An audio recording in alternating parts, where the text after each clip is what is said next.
আসসালামু আলাইকুম। পঞ্চগড়ে যেন সড়ক দুর্ঘটনা থামছেই না। বাংলাদেশের সর্ব উত্তরের জেলা হিমালয় কন্যা পঞ্চগড়।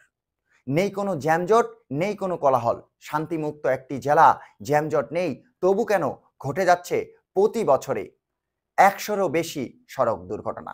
গড় হিসেবে পঞ্চগড় জেলায় বিগত কয়েক বছরে প্রতি বছরে ১০০টিরও বেশি ছোট বড় সড়ক দুর্ঘটনা ঘটে গিয়েছে পঞ্চগড় জেলায়। পঞ্চগড় জেলার সড়ক দুর্ঘটনা মানেই মর্মান্তিক।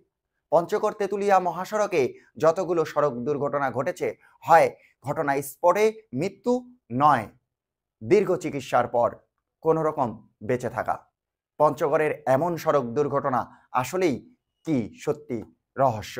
আমাদের অসচেতনতা, নাকি ট্রাফিক পুলিশের একটি দুর্বলতা?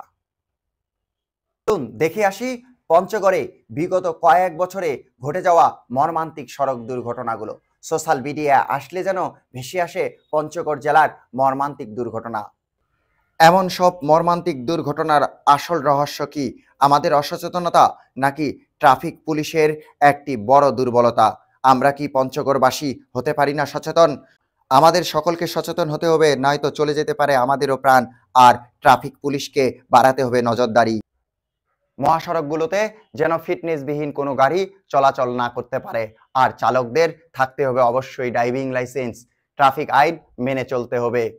ট্রাফিক পুলিশের যেমন নজরদারি, ঠিক তেমনি আপনার আমার পঞ্চগড়বাসী আমাদের দেখভাল করতে হবে এসব বিষয় নিয়ে। তবেই আশা করা যায় পঞ্চগড়ে কমে যেতে পারে সড়ক দুর্ঘটনা।